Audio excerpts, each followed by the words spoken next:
Ninabantu vena amandla nabaphetha naphuma esiqewini sila Nquthu namhlanje umusic festival la sikhona ungabona kuhle kudelile siphethe amaciko la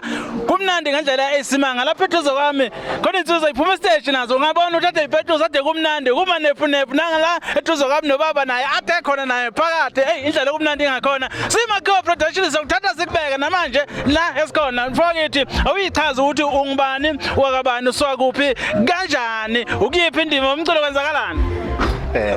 angiqale ngibingelele lo bingelelayo Insimbi Yethwasa igama lakhe liqondile ngosiphamandla wakwadladla isibongo ngidabuka kwindawo leya yaseNquthu ngikhulela lapha entini evumankala ngokokwakha ke kwanda kwamanxiba ngikhona la eNquthu mfongo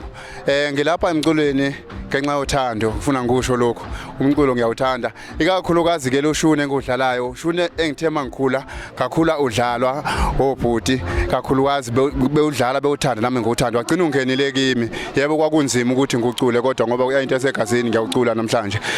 kuhamba ngahlangana nobaba uMasiza bayamazi abaningi eqembini lamabonga nakoveza uthando obekuyena obekade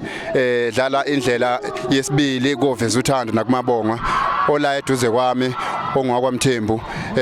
sisebenza kahle kakhulu naye seqale ukusebenza naye ngonyaka ka2019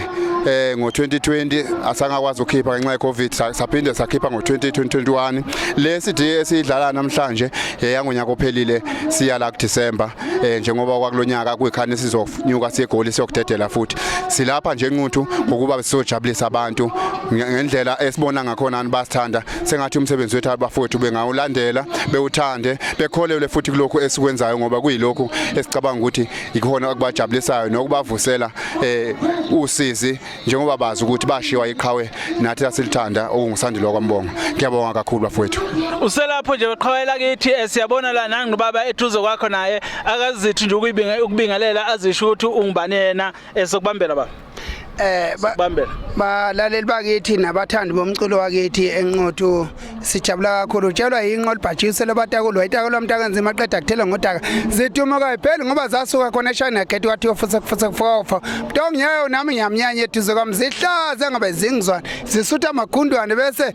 ziwaphalazela kimi uMasiza ke locule kakhulu koveza uthando nakumabonga bafowethu ngicela nisixhase kakhulu kuinsimbi Yethwasa Nomasiza yebo noMasiza nje esibekela amanga ukuthi Insimbi Yethwasa Nomasiza kuphela kanjalo nje iqenjeni amancamncam leyo besiwadlala la Insimbi Yethwasa Nomasiza uyizwela ke mbukeli nawe ngapha sekhaya ukuthi zibondiwe kuhlanganisiwe bathi ke into mayihlangene iyakha into enhle nemnandi mangasikhuluma ngomsebenzi omuhle ungasethelela nje mhlawumbe usindiyasika ngalokho bese sivalelisa sigoqa umsebenzi omusha uyeza njengoba siyakhisimusi nje ngicabanga ukuthi la ekupheleni kaNovember uzobe sekukhona umsebenzi omusha uyeza angeke ngikuveze okuningi ngizokuveza ngesikhathi sengudedela uselapho nje mnethu uzobutholakala kuzo zonke inkundla zokuxhumana yebo koma Spotify uzobukhona kuma digital store nakwezinye izitolo uzobutholakala futhi okwasizobe sizoqala sinenzele ne EP video promo lapha nizobona khona ukuthi ngempela Masiza nengoma sisuke silindele ukuthi notice ini nani iyolo ndaba iyolo nto size ngayo namhlanje la zibondiwe kuzoba njalo kuze kube njalo kuze kuyovalwa